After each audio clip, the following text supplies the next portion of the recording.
Hey everybody, how are y'all doing? Hi Lee. Welcome to the Friday evening live tutorial stream. My my face cam is being super princessy tonight and only working in this particular scene. It will not have its own scene. It's a black square. So here I am. Don't really need the keyboard. So welcome to carving on metal clay. I'm going to have to adjust the hand cam exposure after I get through my intro. But so this is kind of a fun things you can do with metal clay tutorial. I am going to do some focusing on carving because what the hell is up with my shirt? Because it's one of my favorite things to do.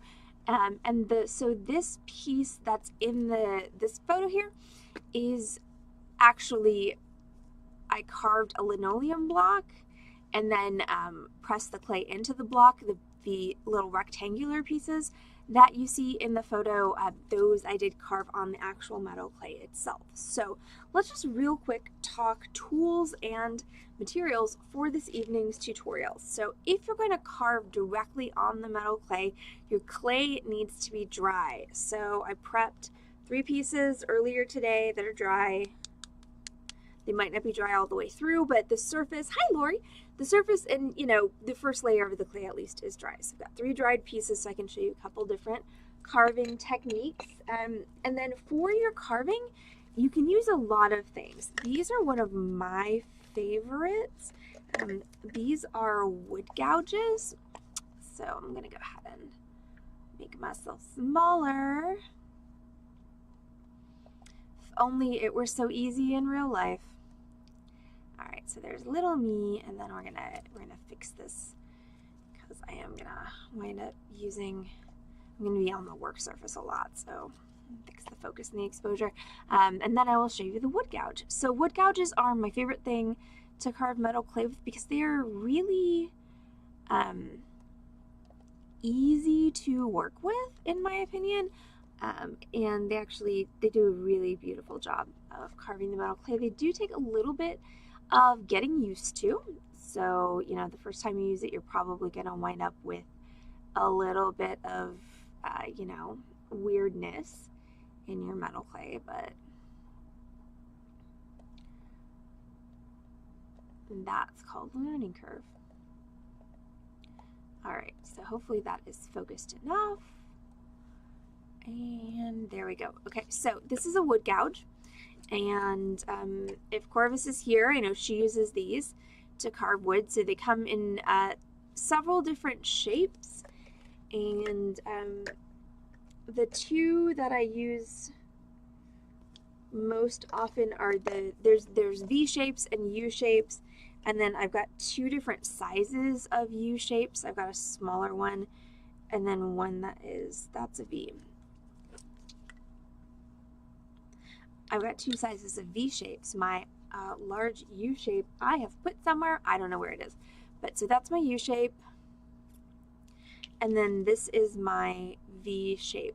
So the main difference between the 2 shapes, as you can probably tell by the shapes of the gouges themselves, is the U shape creates more of kind of a narrow trough, but that doesn't have a sharp line down the middle of it. The V creates a really sharp line with sloped sides. So everything in this photo was carved with the U shape, not the V shape. I tend to be a fan of the U shape just because I like the way it looks better. It's a little bit softer, but you can purchase a set of these for not too much money, and they really are fun to use. Other things that we're going to play with tonight, we're just going to do a little bit of kind of fun with metal clay. So I just got some new seals, some new wax seals, and they're dragons. And I'm very, very excited to use those. So I'm going to do a little bit of metal clay squishing tonight as well with the dragons, because that's going to help me kind of show you how to make these little organic pieces that I have that I'm going to be carving. And I just need to find the coolest dragons. I don't think that's one of them. So, no. Not really. Nope, these two are officially the coolest dragons. So I have decreed. And then the other thing we're going to do is talk a little bit about carving linoleum blocks. And I have done classes on this before, but you know, carving your own custom textures and stamps into linoleum blocks. And you can also use an eraser for this. But so this is that reverse carving, this one here. So that is the type of thing that yielded, again, this larger piece that's in this photo. Okay, so I'm going to start with just straight carving on dry clay. So one of the cool things about this is if you made, and I put a little seasoning there, I want to see if I can like accent that. Also going to see if I can focus my camera. But so one of the cool things about this is you can actually draw on your clay with a pencil and then use that to kind of follow that pattern for your carving. That's how I do my Fibonacci looking ones, is I will actually draw it first. Okay, this camera focuses absolutely like crap when things are zoomed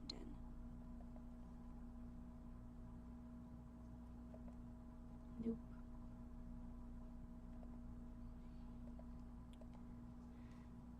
By the way, where is Corvus? Just wondering. Okay, sorry. I was probably making terrible faces during that. Oh my gosh. Hi, Traffic Mel!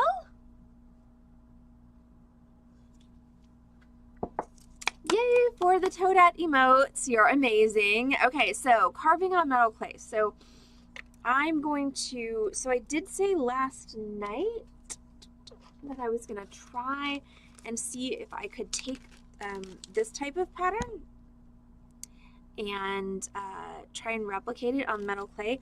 So that's what I'm going to do on my teardrop shape, but I'm going to start with kind of a free form carving on my round piece here.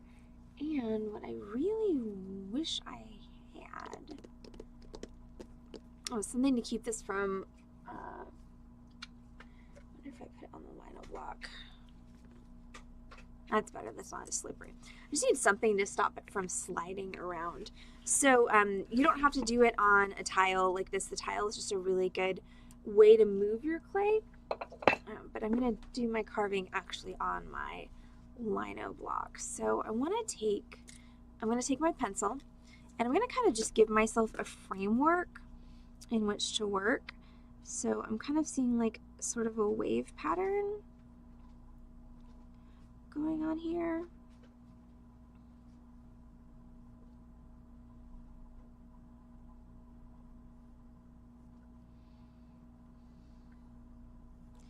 I don't have to stick with this exactly. It's just more of a guideline. So I've got those lines done in pencil, and then maybe I want to do a little bit of Fibonacci here, and then I can fill in that with something else. So again, this is just a guideline.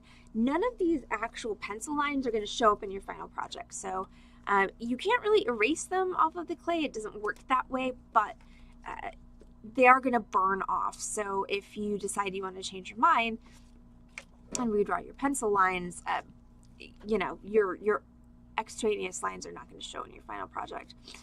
Okay, so I'm going to take my U-gouge, my small one. And so when you're doing this, and this is something that even I'm still struggling with, and I have been doing this for a number of years, but you want to have kind of, it's like when you're using a graver, or if we want to extend the metaphor, a jeweler's saw. So what you want to do is you want to take your gouge and you want to have enough pressure with your gouge to cut through the clay and create an even line. But if you push too hard, what's going to happen is you're going to get stuck. It's kind of like peeling an apple, and that the more continuous your motion is, the better you're going to the nicer your little, that was a terrible metaphor. Let's just forget I ever said that, okay? Also, one thing that I find useful is kind of moving the piece rather than moving the gouge, and you can see I went off of my line there, so oops.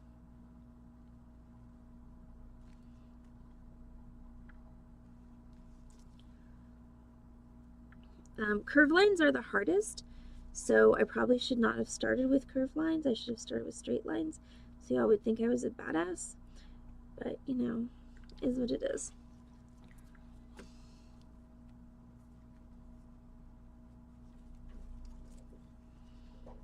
So now I'm just kind of riffing a bit to make this look like it was intentional.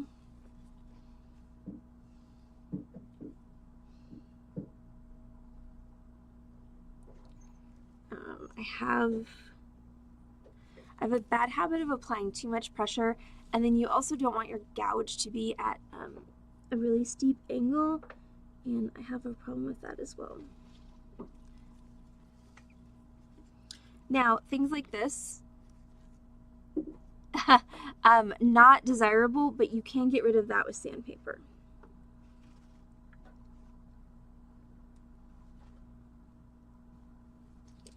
Well, thank you, header.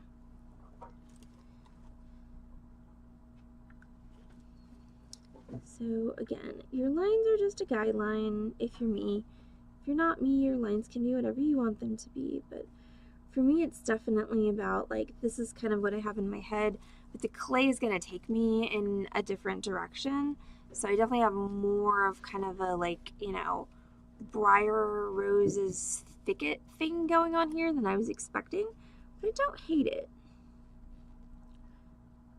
Like, I was going for water, and instead I got stabby plants, but you know, nothing wrong with stabby plants. Roses are very pretty when they're not trying to murder you.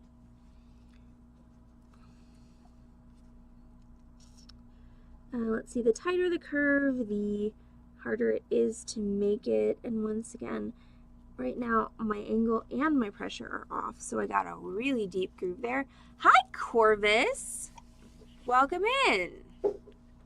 Welcome to Carving Metal Clay. I'm using a wood gouge. You can also use a graver. It makes much thinner lines than the wood gouge, but it does work on metal clay, and it's way easier to use a graver on metal clay than it is to use it on actual metal.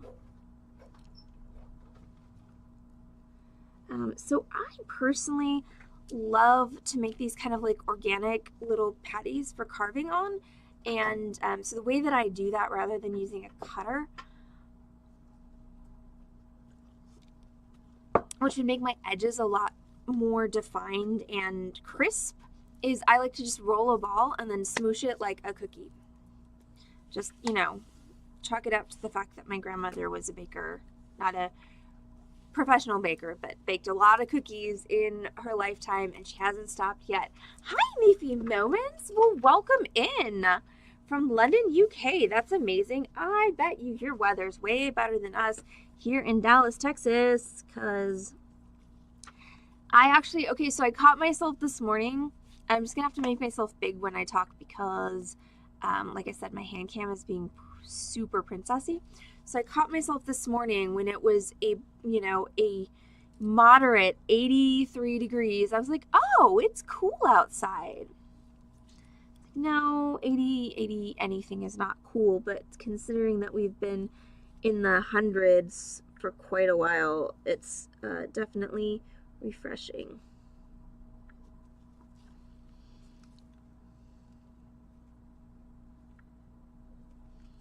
I do find that direction makes a huge difference.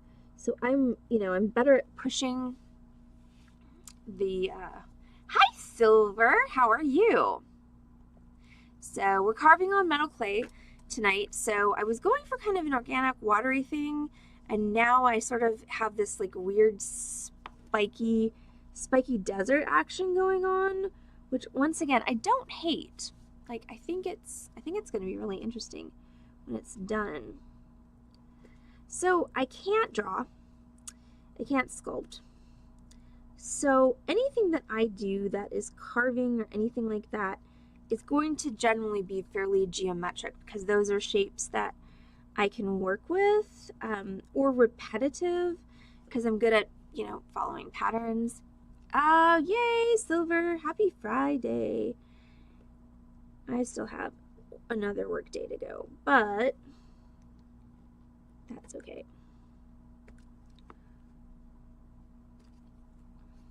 So I've got some really cool like texture going on here. I'm actually very happy with this, even though it's not necessarily what I was hoping for.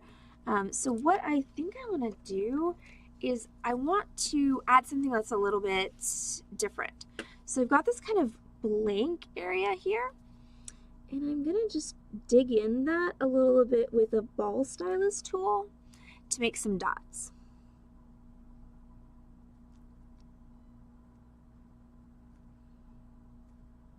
And this is just a double-ended ball stylus from the polymer clay section of the craft store. And now that it's getting wider, I think I'm going to add an extra dot. So I'm going to kind of fill in that with these little dot things.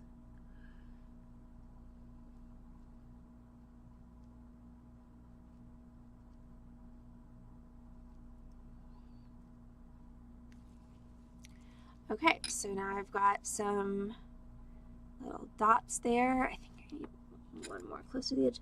So I will say that since this clay is dry, you're not going to be able to do this with a bigger stylus tool. You need that pressure on the, because this clay is dry, like it is not wet anymore. So if you want to do that dot stuff, you've got to use a pretty small stylus so you get maximum pressure.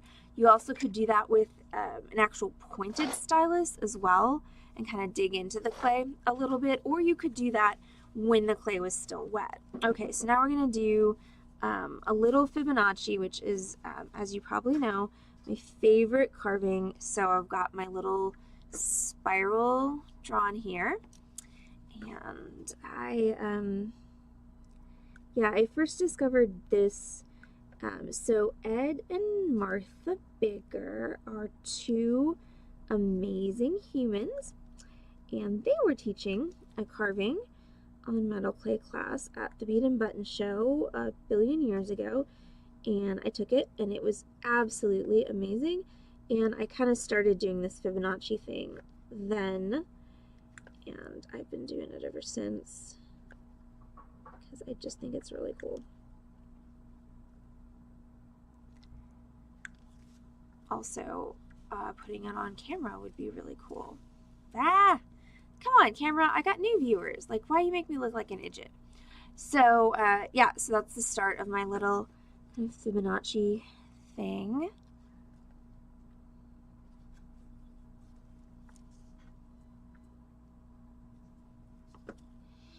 I think I might take these dots, because this is kind of a blank area as well, so I think I might continue the dots in that area when I'm done with this.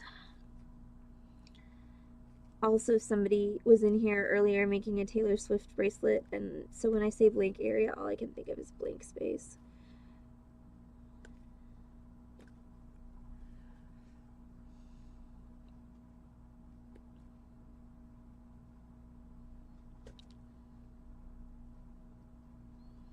So now I'm kind of decided that my Fibonacci is going to be exploding all over the place, which is cool. That one was a little bit deeper than I wanted it to be, and I actually got to the part of the clay that's not completely dry. That was a little difficult. Yes, this is metal clay before firing it. So it's been dried, so I formed these pieces, and then I dried them, and now I'm carving them, and then they will get fired.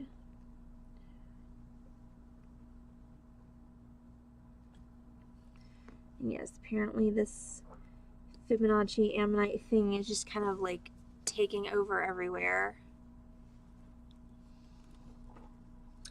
So you will not be able to see this fired tonight because it's a pretty involved process. For starters, it's going to need to dry for at least 48 hours, possibly more than that, before I can fire it successfully. And I will get to that in a second because I did not actually answer that. It needs to dry for at least 24 to 48 hours in order for the firing to be successful. And then after it's dry, it goes into a 2-phase firing. Okay, so I think I'm going to take, I'm loving this kind of dot motif as a contrast. So I'm going to take that, I'm just going to kind of fill in some of these spaces that are a little bit bland. So once it's dry, it goes into a kiln for what we call a burnout firing, where the clay is heated in open air to facilitate the burning out of all of the particles of binder. And the binder is what takes the metal particles and turns them into this clay-like medium that we can work with like I'm doing now. After the burnout firing, then it goes into a pan of carbon, and and I'm going to see if I can focus better. It goes into a pan of carbon, and it goes into another firing, which it has a very slow ramp, so it takes a fair amount of time for it to get up to temperature. So the final firing temperature of the bronze metal clay, the way that I fire it, is about 1540 degrees. And then it takes, because of the slow ramp, it takes about 12 hours total to fire, because it ramps up to 1540 and then it holds for about 3.5 hours. Now, this is different than the manufacturer's recommended firing schedule for the bronze clay, and I came to this firing schedule through lots of hard work and disappointments. Come on, just focus. So yeah, lots of hard work and disappointments, but I finally found the firing schedule that works for me, that works for my kilns. So this is something that, focus for the love of God. This is something that if you have a kiln, you're going to have to figure out your own firing schedule and what works for you, because it is definitely, it's persnickety. It's a very persnickety material. You get a lot of, bang for your buck and gratification. All right, I guess that's as focused as we're going to get at this point. You get a lot of flexibility, and, it allows you to do all kinds of cool things like I'm doing now, but it is very unpredictable in the kiln. No, you didn't, Keiko. I just pretty much started. Once you put it in the kiln and it goes through the second phase of firing, what happens is all of the metal particles come together and they sinter or bond. And so what comes out of the kiln is metal. It's not clay anymore. It's actual metal, bronze, copper, silver, like whatever you were using. But the shrinkage and the stresses the metal goes through make it unpredictable as far as like how it's going to turn out, what shape it's going to be. Hi, Sophia. When this shrinks, it may warp a little bit. It may get a little, weird shaped. It may crack on the back. Like, there's a lot of things that can go wrong. And to answer Silver's question, yes, I am going to fire it with the stone in it. This is a cubic zirconia. So it's okay, Sophia. I'm going to be going for a hot minute yet because I started late as usual. So cubic zirconia can tolerate temperatures up to about 1650 degrees, and this bronze fires at 1540. So I can fire that cubic zirconia in place. I did press that into my metal clay while it was still wet. So while my metal clay was still wet, I rolled it into a ball. I put it onto a work surface. I pressed it down with a tile, and then I added my 2 embeddables because I decided that with the size of this, that it would be better as like a component rather than a pendant. And I did add my CZ. Yes, you should. Okay, so that's my carving. And so as far as sanding goes with your metal clay that you've carved, you want to be pretty judicious with your sanding, especially if you've done something really delicate like these dots that I've done. So I would probably just take a real quick swipe on this with a 600 grit and then maybe 1000 grit and then call it done.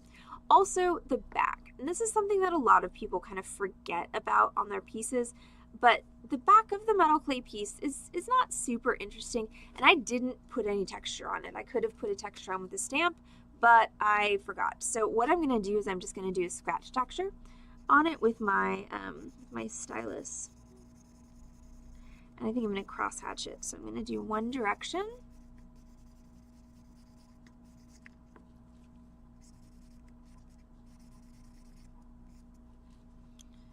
Just because it gives it a little bit more of kind of a polished finish. If there's something intentional on the back, even if it is only a scratch finish. Yes, Sophia. So bronze clay, we always tumble when it comes out of the kiln because that helps it get shiny. All right, and then I'm going to rotate this and I'm going to go crossways. And then your bronze pieces, if they oxidize from being worn or from not being worn, you can tumble them to get them shiny again. And then anything that's cast bronze, as long as it doesn't have a lacquer finish on it, we can tumble that as well. Theoretically, if it has a lacquer finish on it, it shouldn't be getting tarnished.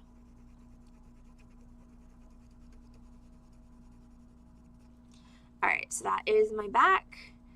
This is my front. And do I want to try and sign this? Why not?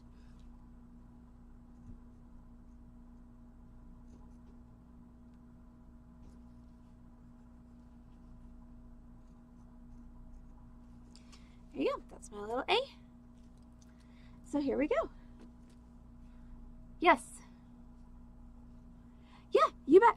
So once it's in this state, the thinner it is, the more fragile it is. So this one's pretty sturdy. Like, you know, this one is not going anywhere, but thinner pieces are more fragile. So just as long as you package them well and cushion them, they should be fine.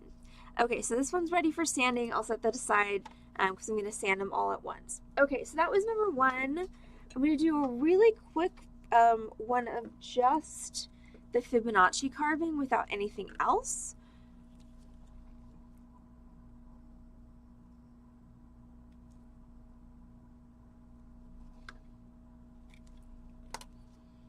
You know, and if you didn't want to carve, you could also do this. This will be interesting. I'm going to try this. You could also do this with the stylus and just make really delicate lines. I'm going to go back to my gouge. The scratching in the back was just to make a more attractive texture carvis, because the back of the clay as it's formed isn't really very pretty. It doesn't look very intentional. So this is just the basic Fibonacci carving.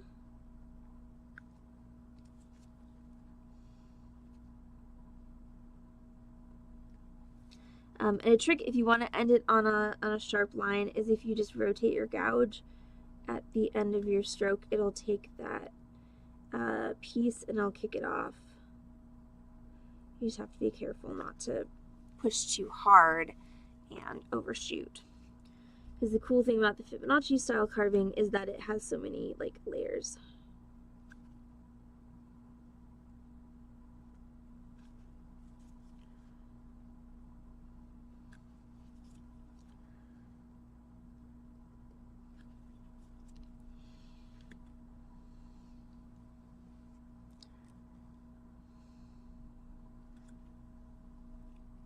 Yes, you would have a great time with this Corvus.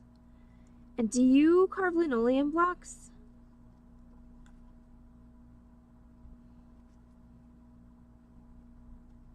Because that's what I'm going to do next.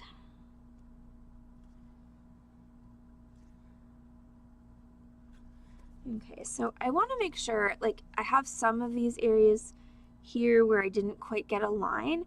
So I can go back in with my U-gouge and make a line there. If it's very narrow, I could also go in there with a V-gouge, or I could just decide that I'm going to leave it. For the moment, I'm going to leave it.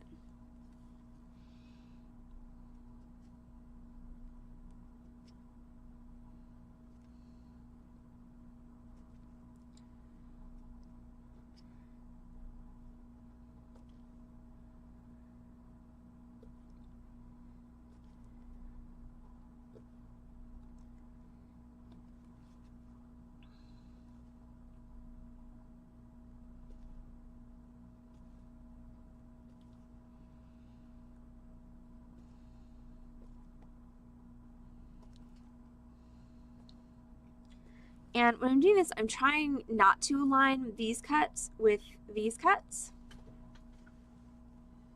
Awesome. So you can use the mini linoleum blocks that you get at the craft store to actually carve your own custom stamps that you can use for metal clay, for polymer clay, whatever you want.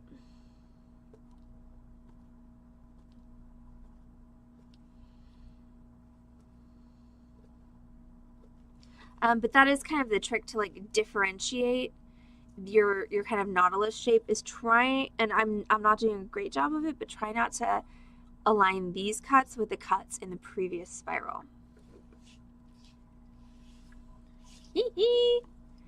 Silver, that's what we do.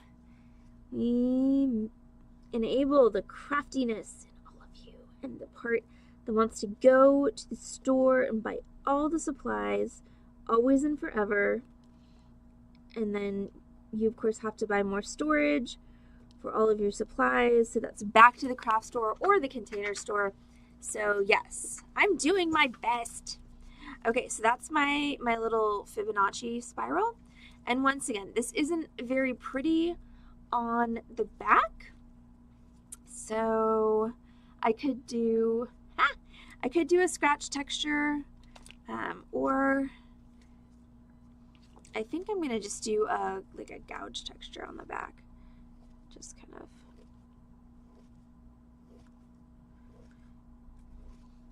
Like, the reason I like to do things on the back is because artists sometimes are rude, y'all. And you know the back is where you hide all the crap that you don't want people to see. And then you're at some kind of a venue with other artists and you're wearing your piece. I'm like, oh, that's so cool. And then they pick it up and look at the back. You're like, don't look at the fucking back. That's not what you're supposed to do. That's mean. So just kind of a freeform sort of gouge texture on the back. Yeah, not my best, but better than nothing.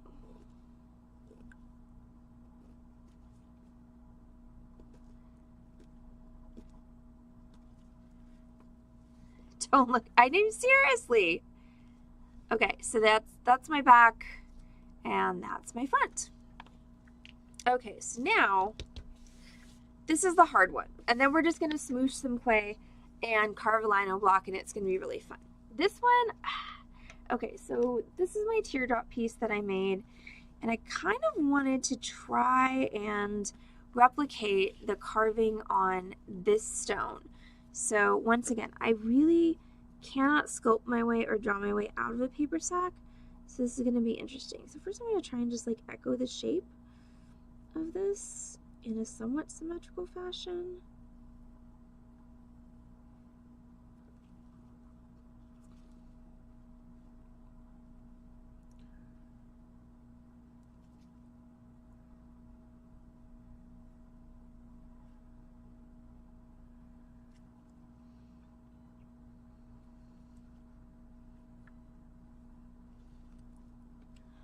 All of you people out there who can draw, stop laughing at me right now.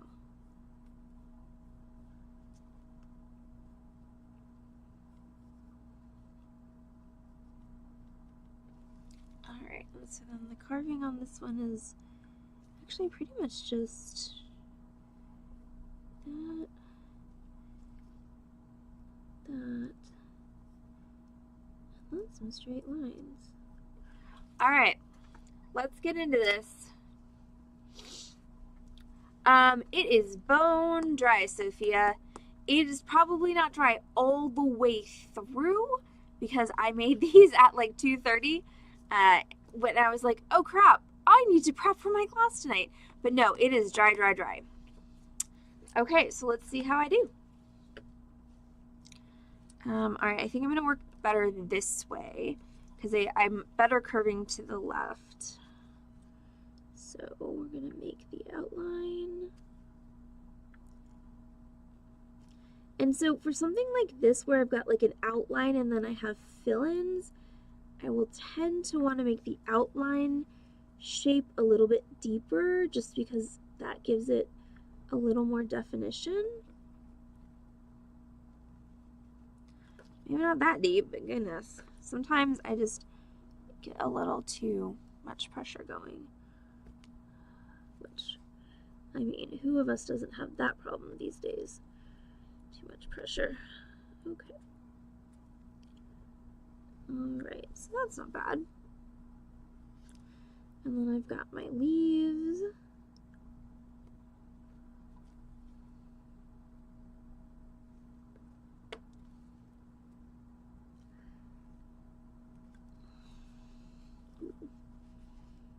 Fix that a bit. You can tell this one's harder because my shoulders are like, nee. Also, if I had this up a little higher, it would be easier. Sophia is correct. Heather, are you still on there? Can you tell people about reconstituting bronze clay? Because Heather is very good at it. Alright, so this is where I am. This is where I'm at right now. Do my other leaf.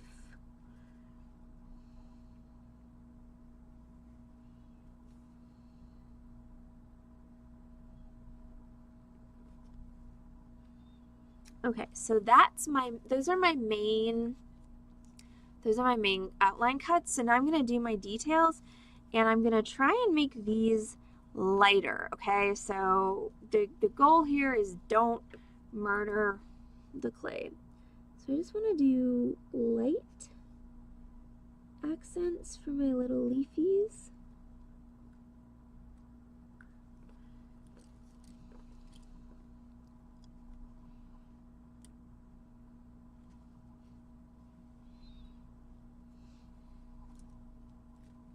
No, wood carving tool. This literally, Corvus, is a wood gouge.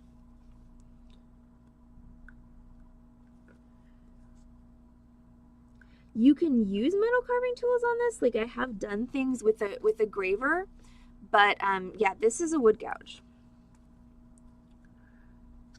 Okay, so detail out that a bit.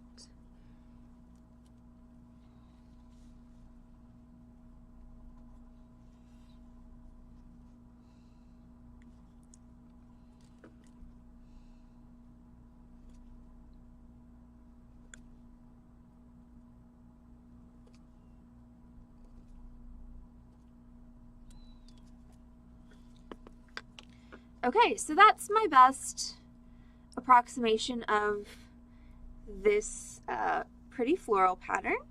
So it's not quite as graceful as the, one that's carved on this glass, but it's not bad.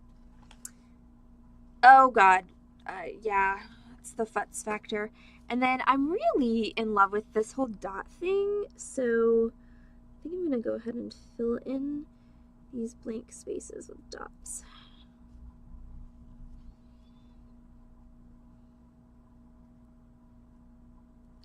So actually, so the fact that it is not dry all the way through, that it's still a little bit, anyway,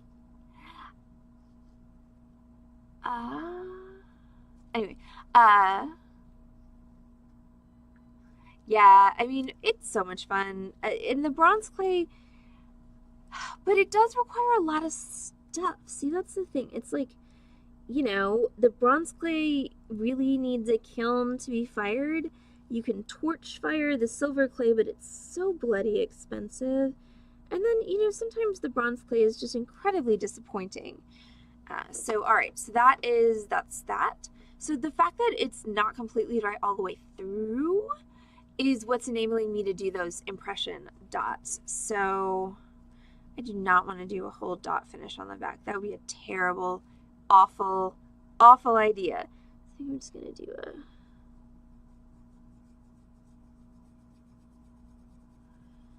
scribble finish on the back.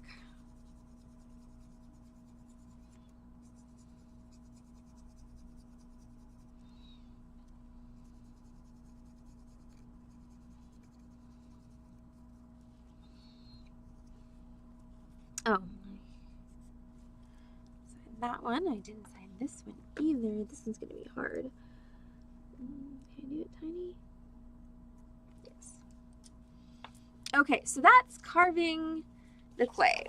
And so yes, so all of these little shavings, I'm guessing Heather is not on anymore, but all these little shavings that you have made, you can gather them up and then you just need to crush them, which is actually really easy with these little guys. It's harder with larger pieces of clay. So a mortar and pestle is one of the best ways to crush them up. So you smash them, smash them, smash them, and then just slowly drip water into them. And I like doing it in a Ziploc baggie. I know Heather has some proprietary techniques that she likes to use. And then you just drip water in and massage it, and then let it sit for a while, and then drip more water and massage it, let it sit. So it is a time-consuming process, which is why I usually leave it to other people. Okay, so carving lino blocks for metal clay. Again, can't carve my way out of a paper sack. So if I'm gonna, you know, carve a design,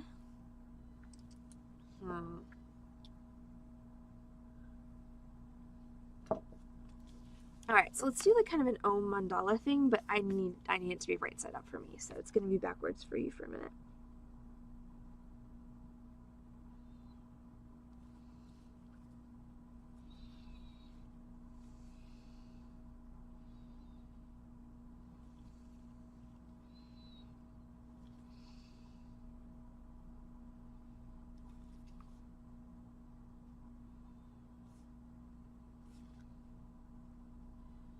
I don't think I quite left myself enough space for this, but that's okay.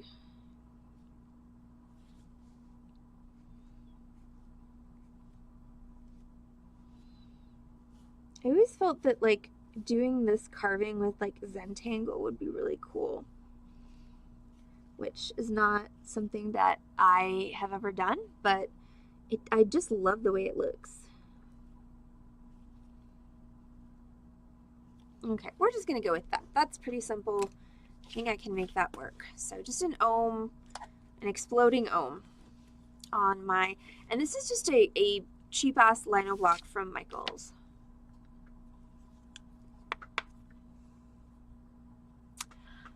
I do, actually, I have several. So I will grab my box of metal clay. So there are specific cutters that you can get for linoleum blocks. I'm a lazy ass, so I just use my wood gouges.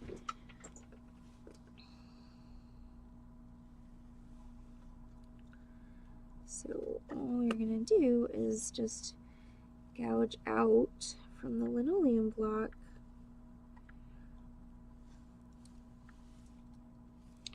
your design that you've created.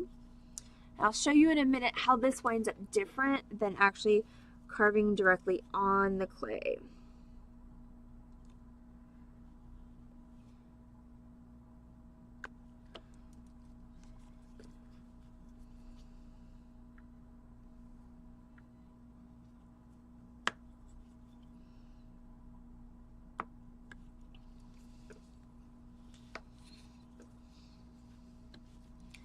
Like I said, curves are the hardest.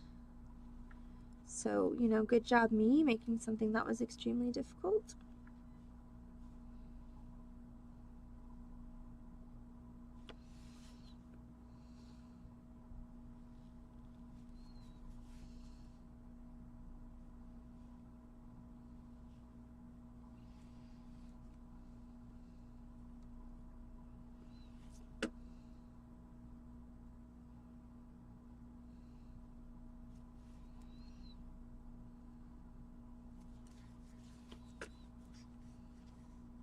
So not super thrilled with this kind of sharp corner here, so I'm just gonna widen that out a bit, see if I can soften that.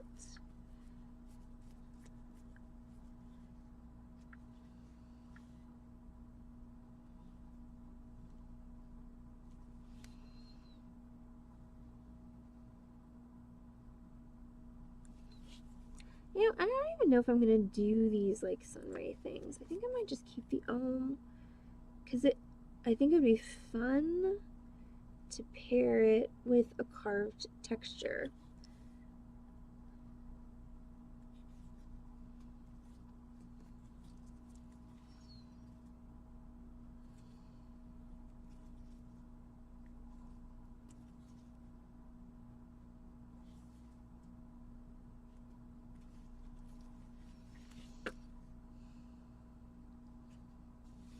God, why does it keep going? It's because I've changed my cameras so many freaking times. Like, I can't keep track of where they are. So, yeah, I think what I want to do is just kind of go through and clean this up and deepen it. Neaten it up. I might need to grab my V-gouge because it's a little kind of crunchy in there. But, yeah, I think I'm going to skip all of this sunray stuff and just do the ohm, because this is what happens. So when you carve directly onto the clay, you get an impression from your carving. Okay, you're carving into the surface of your clay. When you carve on a linoleum block, you get a reverse of what you carved. So if you take another look at the photo for tonight's project, you can see that on the large pendant, the rays of the Nautilus, I realize I just mixed my metaphors there, but the lines are raised instead of indented, because that actually is it's a lino block that I carved. Okay, so for the last thing tonight, we're going to go ahead and squish some things. And I think I'm just going to squish one thing because I don't want to open up a whole new thing of clay. So, well, a couple things. I'm going to squish a couple things using my two cool dragon seals. I love seals. I've always loved seals. I played with way too much hot sealing wax as a child.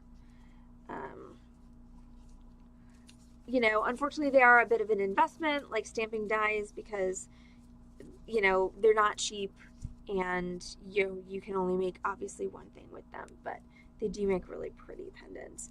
And I love that you can kind of make a bronze clay pendant that looks like dragon silver, that looks like a wax seal. So I'm going to start with a ball of clay, and I'm going to take my dragon, and I'm just going to put it on my clay. And I could put it on the handle if I wanted to, but I'm too lazy, and I'm going to squish it down. And I'm going to pick it up. And there you go. There's your dragon. Now, I kind of want this clay to be less cracky around the edges.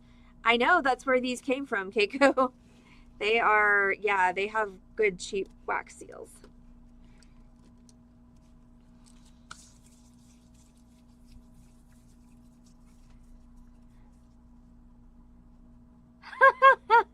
Wait. What did I miss?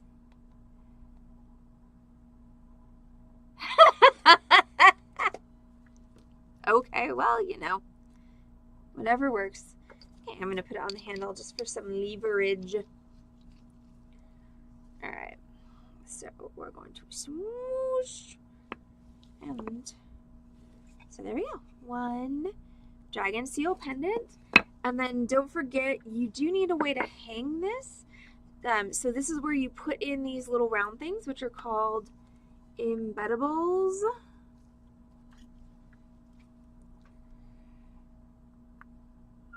And so these are just little bronze eyelets.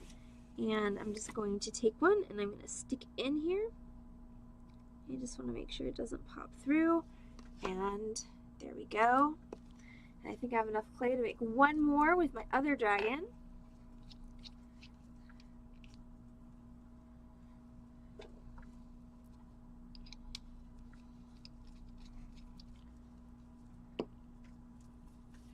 Why is that, Silver, specifically? Because, like, I know there's always the, like, hey, I bought it on Wish and it's actually for a doll's house, but, like, what are the actual concerns with that? Because I'm not super familiar.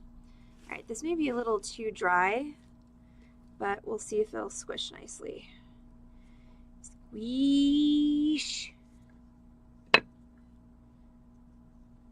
Okay, not bad. It's a little rough around the edges, but got it. Bank information.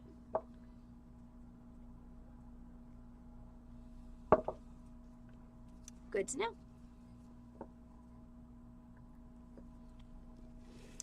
So anybody who wants to do anything with my bank information at the moment is going to get a really rude awakening. I know, I do know that reason, Silver, as well. Poor labor practices is the nicest way of saying it. But okay, so I've got 2 dragons.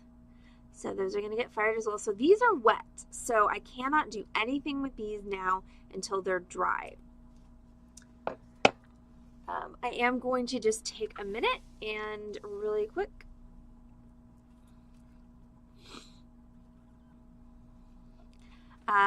for sanding. So I just need to pop and grab some sandpaper and a paper towel. Be right back.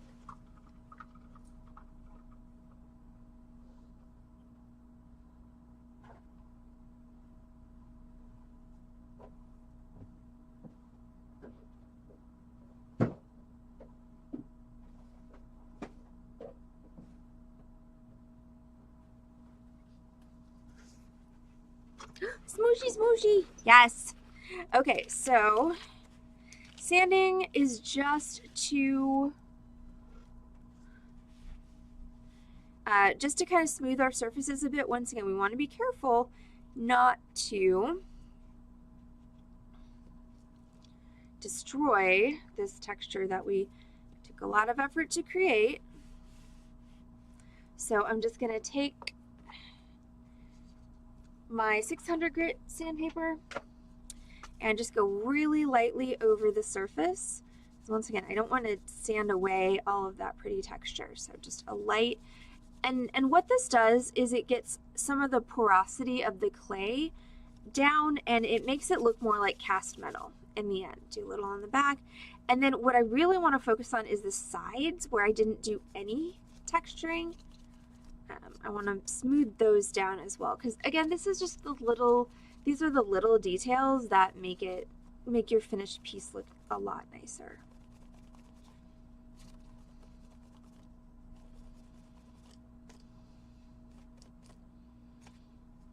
Okay, so there's that one with the blue, and then I'm going to go back with, so the blue 600, I'm going to go back with a 1000 grit, so you can see I'm not, some people will just sand their metal clay into oblivion, and you know, if that's your deal, then good for you, but I'm like, just enough to make it look decent, and then I'm on to the next thing.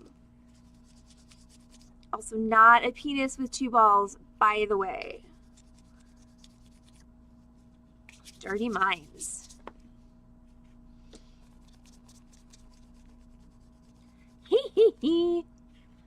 Oh, kitty stink eye. Oh, thank you for reminding me that I'm out of cat treats. And if I come home without cat treats, my face will get eaten while I am sleeping. Okay, so that's 600. So if you were going to be really, really thorough about this, you'd do 600, 800, and 1000. But I'm going to skip 800 and just go to 1000 for a really quick final finish.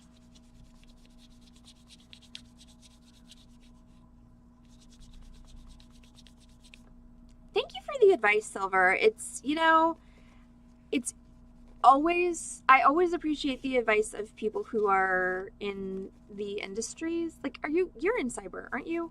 Or am I just completely making it up? But it, I know things about the jewelry industry that people who aren't in it don't know. Like, so anybody who's in an industry who says something about that industry, like, I would definitely appreciate the advice.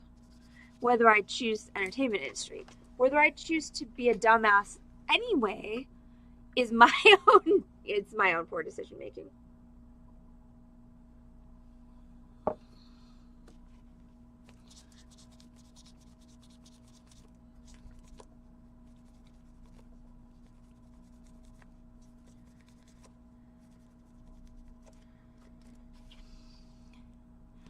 Just remembered a weird dream that I had. Gosh, I can't remember who it was about. But it was one of you on the stream, and you live next door to George Bush. The dead one, not the shrub. But I can't remember who it was. What can I say? When I take trazodone, my dream gets weird. My dreams get weird. My dreams are weird anyway, a lot of the time. Also, so why am I wearing gloves? So the clay is actually not unlike resin, silver. The clay is non-toxic. Don't eat it, but theoretically it's not going to hurt you. You do want to be a little cautious if you are. So these are my sanded pieces. Now so they need to dry for. Okay, I will answer that question in a minute. They need to dry for another at least 48 hours before I put them in the kiln. But I will post pictures on Discord once they are fired and finished. So the clay is non-toxic, so it shouldn't hurt you. Once again, we don't ever recommend licking the artwork unless you're making cupcakes, in which case lick away. But oh no, that's not the right thing. That's the thing. Yeah. But don't eat it. Don't recommend licking it. And then something that you do want to think about, if you're sanding a lot of clay, if you're just like preparing for a show and you've got like a raft of pieces, you should wear a mask. Like, just wear an N95, because the dust from the clay contains metal particles, and that's something you don't want to be inhaling in large quantities.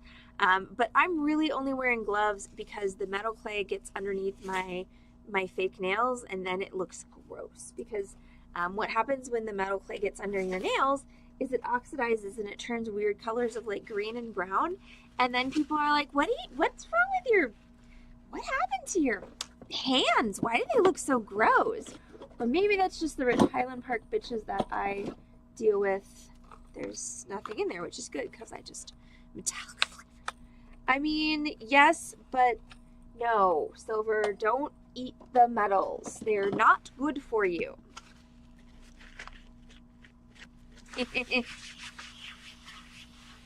Also, fingerprints? Wait, what was that? I missed that one. Oh, fingerprints on the clay. Got it, Keiko. Yes, the gloves do also help with that. It's true. Also, Corvus and everyone else who recommended contact paper for my work surface, I love you forever and ever, because it is mostly clean now, even though I just did metal clay, which is great. But yes, it also does help with fingerprints. That's another reason that I do like doing the textures on the back, is if you do wind up with any fingerprints on it, doing one of those, just very basic like scratch textures or carved textures is gonna help hide any fingerprints that you've made. You also can just sand the crap out of your back, but that's way more time consuming, and so therefore not my favorite option. Okay, so that's it. That's carving on metal clay, with a side bonus of squeezing on metal clay just for grins. So we've got 3 carved pieces that are gonna go in the kiln in a couple days. So we have our little botanical one that I did, which I'm actually pretty proud of, considering that I suck at drawing things, and that had the little scribble texture on the back. We have our basic Fibonacci, which is one of my faves, and then we have this cool mixed one, which I'm very excited to see how this fires up. And then we've got our 2 dragons, which I'm not going to pick up because they're not dry. So those are going to dry, and then they're going to get sanded, and then they're going to go in the kiln.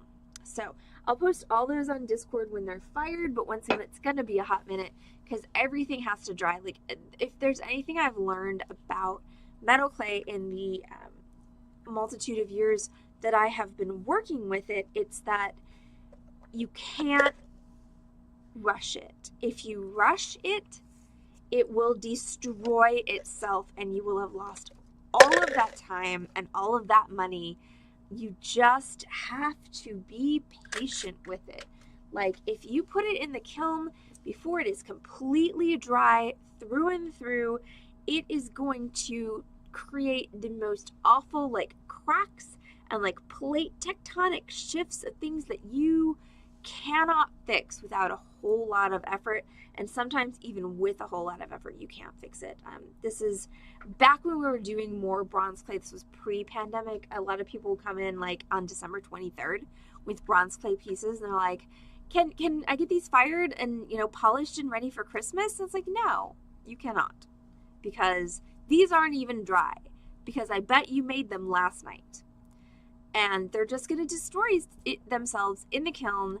Like, not violently, they're just going to come out looking not attractive at all. It's like, you can't hurry bronze clay. You just have to wait. Bronze clay don't come easy. It's a game of give and take. But seriously, you got to be patient with it. You got to, it's like a toddler. You've got to nurture it. It likes to be chilled, or at least below room temperature. It needs to have adequate moisture, so if it starts cracking a lot, you're going to need to work some water into it. And sometimes you just need to put it in the fridge and let it take a little nappy nap and rest until it's ready to go. So silver clay, it is the same thing. You have to wait for it to dry completely. The silver clay, I will say, as far as working with it, is way less temperamental than the bronze clay. It's like a dream. It does everything you want it to do in the time you want it to do it. It still needs the drying time. But the thing about silver clay is pretty much what you put into the kiln is what you get out of the kiln, like, except 20% smaller. With the bronze clay, what you put into the kiln is something that you say a little prayer, burn a little incense, do a little dance, and then something is going to come out, and hopefully it's going to be cool.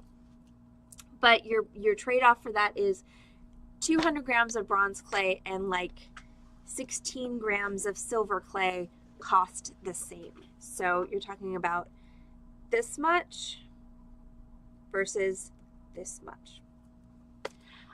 Okay, so does bronze turn the skin black is a good question. So sometimes, Corvus, it depends on your body chemistry. So I don't have my bronze bracelets on because I'm mostly recovered from the fire ant attack, but it's still too hot.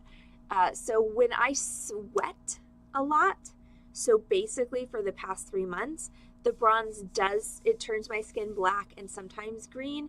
When I'm not sweating, when it's not interacting with those chemicals, then it doesn't do anything to my skin. There are lots of coatings that you can put on the bronze. You can use Protective Clear, you can use clear lacquers, you can even use clear nail polish if you're in a pinch.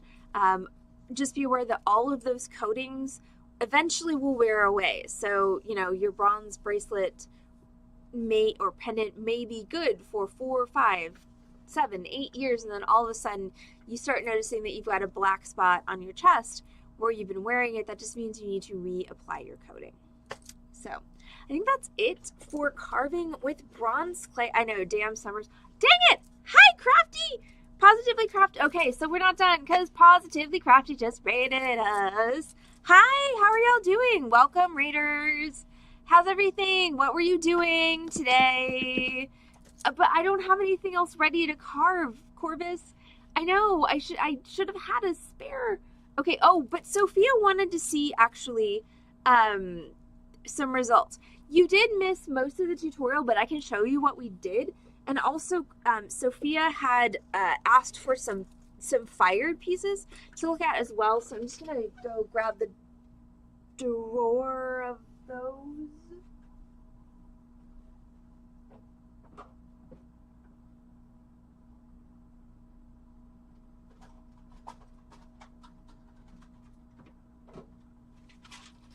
So yeah, I can absolutely show you what we carved. What were you doing tonight? What fun project was Positively Crafty working on? Okay, so what we did tonight. Okay, so my face cam is being redonkulous tonight, so I have to just, it won't function in any scene but this. So I'm just gonna like make myself tiny.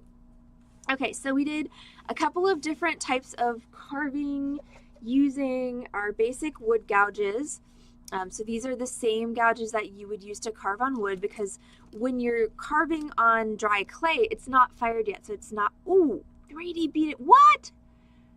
3D beaded dragon. Oh, that's cool. That's really cool.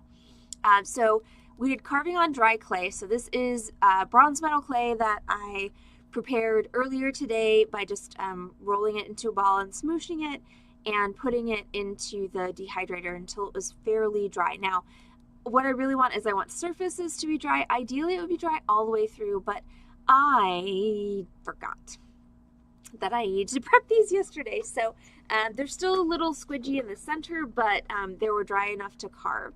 So I used my U-shaped gouge and kind of drew, and if you go back and watch the tutorial, I kind of drew myself a sketch, and then I you know, carved, and then things happened. So I was going for kind of a water theme with this, and what I kind of got instead was like a comet smashing down upon a planet theme, which I don't hate. And then on the back I did just a basic scratch texture just to kind of make the back a little bit more interesting. This was my favorite carving pattern, which is just my little, you know, organic Fibonacci sequence, which once again I took a pencil and I drew my nautilus shape, and then I carved it, and then I did a carved finish on the back of that. And then this one, everyone thought I was drawing a dick and balls, but in fact it is a somewhat yonic flowery thing with 2 leaves, which was a takeoff of a carved glass piece that was on the sale. Hi, Diane. Which is a takeoff of a carved glass piece that was on the sale last night, because I noticed when I was showing this piece on the sale that a lot of this is pretty much straight lines. So this is my attempt to replicate that in the clay, considering that once again I cannot draw my way out of a paper sack. I feel like I didn't do such a bad idea. Bad job. Really, my brain is just substituting random words in these days like that make no sense. And then this is the scribble texture on the back. So Crafty wants to know so this piece here is called an embeddable. And so it actually looks like this. So it's got this little stick, and what you do is you literally embed it into the clay when the clay is wet, like my dragons here. And then when the clay fires, since everything is bronze, the embeddable actually bonds to the clay. And then I did a little fun squishing of clay with my new sealing wax seals, my dragons. So I smushed 2 dragons, 2 different styles of dragons. So those are still fairly wet. So those, yes, it's absolutely like an eye screw, or screw eye, or however you want to call it. So my dragons are going to dry, and then it's all going to get fired. So you just want to make sure with the metal clay that you dry it completely before you fire it, because if you don't, bad things are going to happen in the kiln like this. Oh, I have visual aids. Okay, this was a bead, and I didn't let it dry completely before I fired it, and it destroyed itself in the kiln. Because what happens if you don't let it dry completely all the way through, which takes longer than you think it's going to, is that the wet clay in the middle of the piece creates steam, and that steam needs to escape somewhere. It's like when you bake a potato and you don't smoosh it and then it goes all over your microwave. It does look cool, but unfortunately it's not incredibly functional because of course it broke along the line of the hole. But it is a really good, it does kind of look like a bell, Lori, you're not wrong. But that's a really good visual aid of what happens when you don't let them dry. As far as things that I have carved that have been fired, I just have some abstract pieces. So this is that Fibonacci sequence again, and then with just kind of a random carved texture on the back. This was so I had some clay that just like dried out in my fridge and turned into chunks, and I was like, let's carve these. So this way, these are all really strange shapes. So that's another carved one where I just did some linear strokes with the U-gouge. This is the Fibonacci on a teardrop, which you can see, this is the unpredictability of the bronze clay. Like that crack obviously was not planned. But still, this one could be interesting. I did not put an embeddable or anything in this, so if I wanted to hang this, I would have to drill a hole through. But it's a fun piece. Let's see, is there anything else carved in here?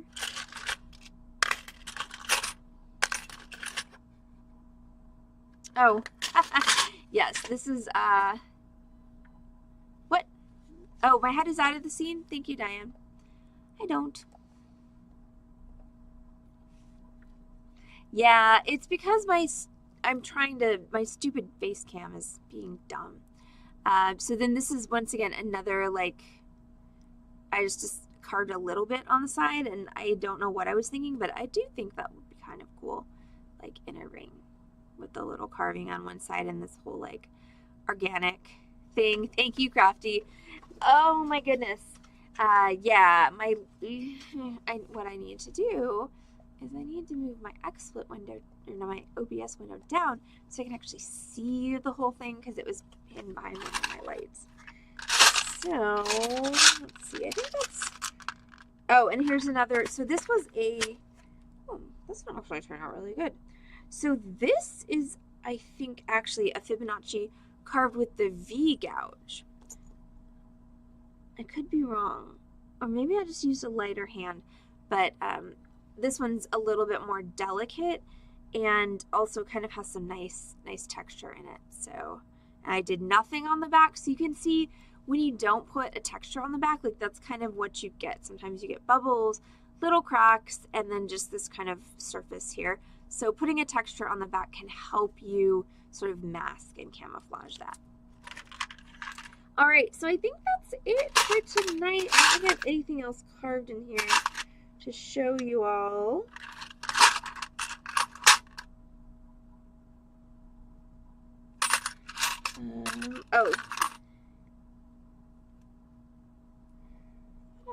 No, that's a stamp. Okay, yeah, I think that's it for tonight. Hi, Miffy. Hi, welcome back. Thank you so much. Yeah, this one I like. This one I think is actually gonna make its way into my wardrobe, my jewelry wardrobe soon. These other weird ones, I don't know. I actually have a big old leather cuff that just came in that I think this would be cool mounted on. This would be a neat ring. This would be a fun pendant. And this one, I have no idea what I was thinking here, so that's going to go back in the drawer until it inspires me. All right, so that is it for the Beading Dreams stream this evening. Thank you all so much for joining us here at twitch.tv/beadingdream. We really appreciate it. So tomorrow night is Social Saturday. I don't know which flavor of Social Saturday it is. Bear with me for a second. You know, when you're like, I don't even know what I'm teaching tonight, it's always exciting.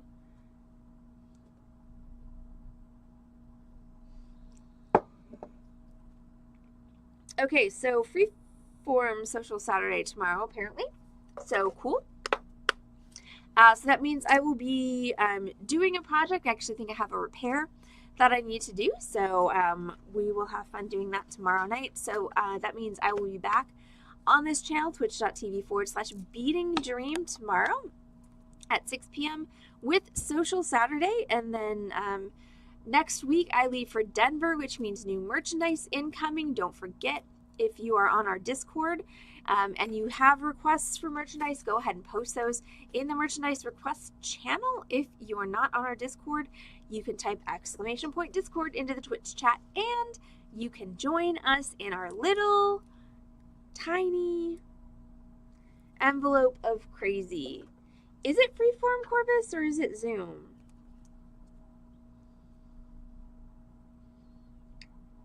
Like, what the hell? What's going on? Also, there's a gnat. There.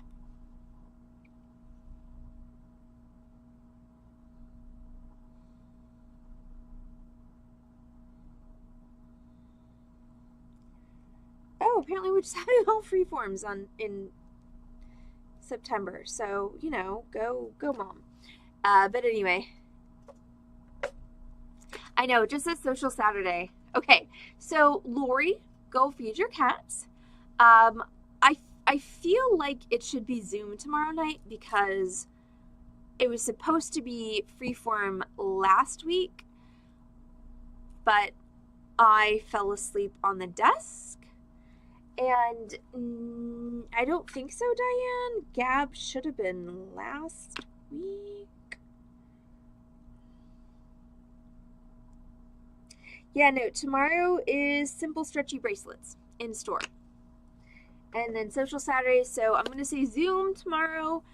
So if you want information on Zooming with us, which I really love because it's the only time I get to see all of your beautiful faces, go ahead and email us at beadingdreamsdallas@gmail.com and we'll send you an invitation. All of you who are habitual Zoomers, Corvus just posted it up in the... Yeah, okay, so Lori agrees with me, so I'm going to go with Lori's always right. So Corvus did just post the link to the Zoom in the Twitch chat, so you can copy that link and join us tomorrow at 6 p.m. on Zoom. It's Crafty Cocktail Hour. That means bring your cocktails, bring your projects, and we're all going to craft together. So, all right. I've been on for way longer than I should have been, so thank you all so much. Thank you, Raiders. Thank you, viewers. Thank you, everybody. And I will see you all back on this channel, twitch.tv/Beading Dream, not for a hot minute because I'm going to Denver. Heather's going to be running the show next week, but I will see you all tomorrow on Zoom. So thank you all so much and have a great night. Bye.